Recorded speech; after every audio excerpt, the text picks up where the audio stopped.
Vanyechka.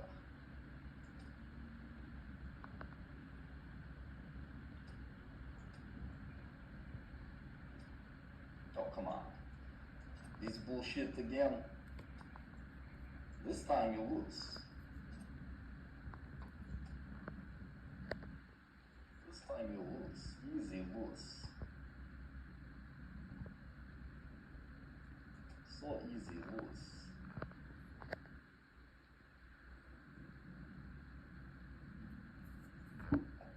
Oh, hey kitty.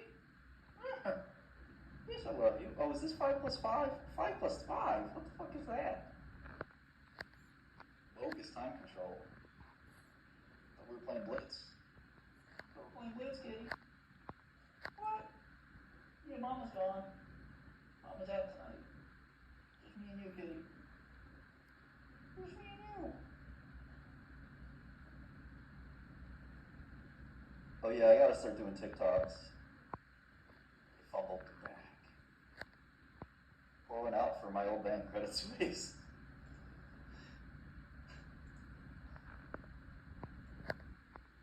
Okay, we got these layers. Transformer layers.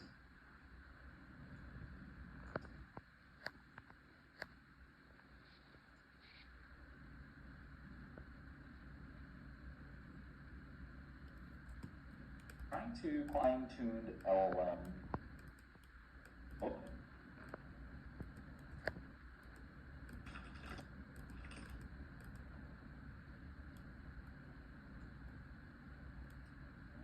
3 tempo. Want to play C3? I like that. Or knight C3. I like that too.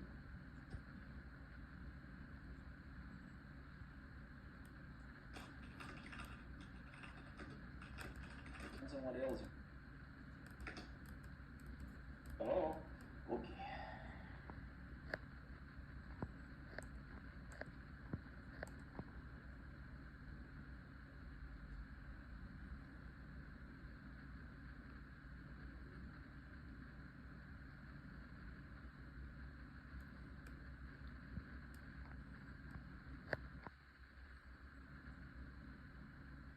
AI investment today, and that's supporting the building of the discovery engine, ranking unconnected organic content, sure future plans in terms of that of the ROI of our spend there, and that really will drive our future plans in terms of that core AI spend.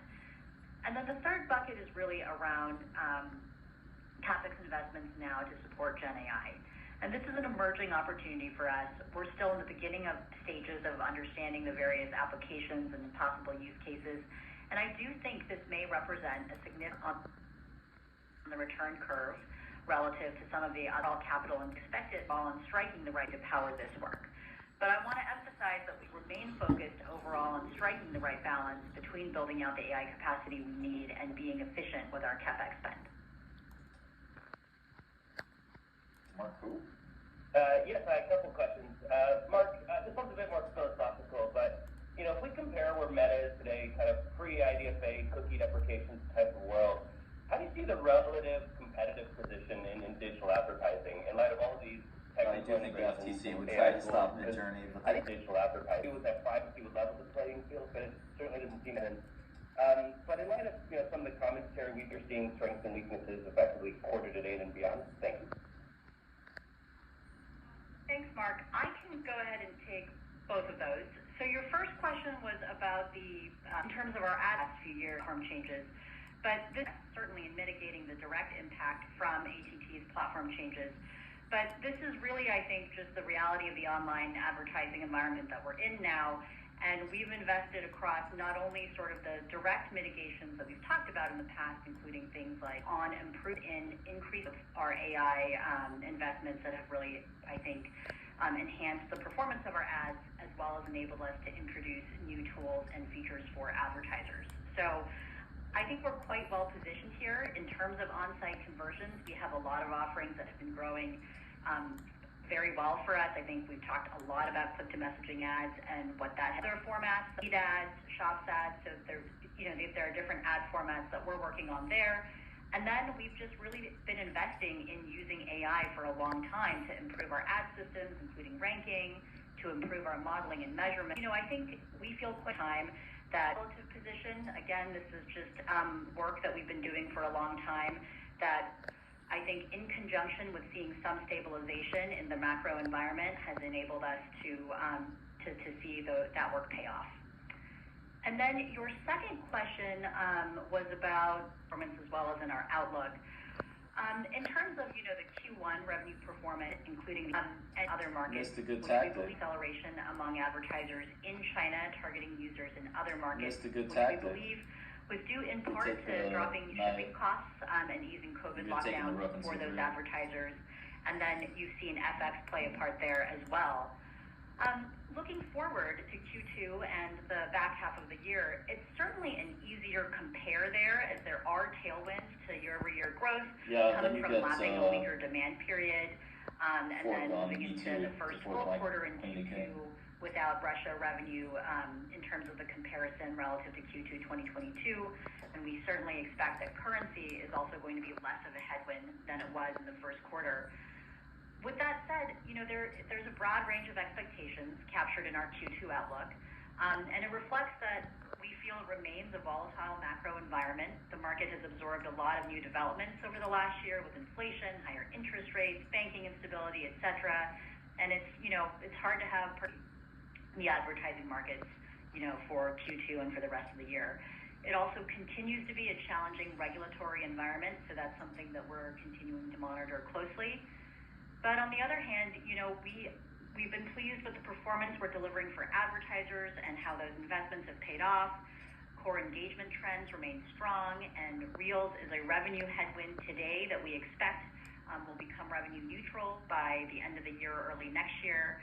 Again, we expect FX will be a tailwind, and again, we're lapping relatively softer comps. So lots of puts and takes as we look into Q2 and beyond. Your next question comes from the line of Doug Anmuth with JP Morgan. Your line is open. Thanks for taking the question. Susan, you've talked about the goal of building the muscle for long-term financial discipline. Just given the restructuring that we've seen across the business so far, how far along are you in building this muscle, and what gives you the confidence that it's durable and sustainable long-term, even in a better macro environment, especially given all the work ahead on AI and the metaverse? Thanks, Doug. I think there are a couple components to this. A lot of this efficiency work that we've been undertaking, and especially this year, is driven not sort of by solely financial imperative, but really with the focus of increasing operational efficiency. So that's been, I think, one of the foremost goals, and a lot of the work has been architected around that. And that really includes more carefully scrutinizing roadmaps, winding down projects that are no longer, at the top of our priority list, reprioritizing investments. That's really a muscle that I think we have spent a lot of time building over the last, half year, and I expect that we will be carrying that discipline into the way that we assess our product roadmaps going forward. Similarly, I think a lot of the work that we've done around increasing operational efficiency, around making sure that we feel good about management spans and layers, and all that work, I think, is also in service of making us a company that can build more and ship faster. And we would expect to sort of continue to make sure that we think our organizational posture is really, in service again of building and shipping product. And as we move forward, including out of the sort of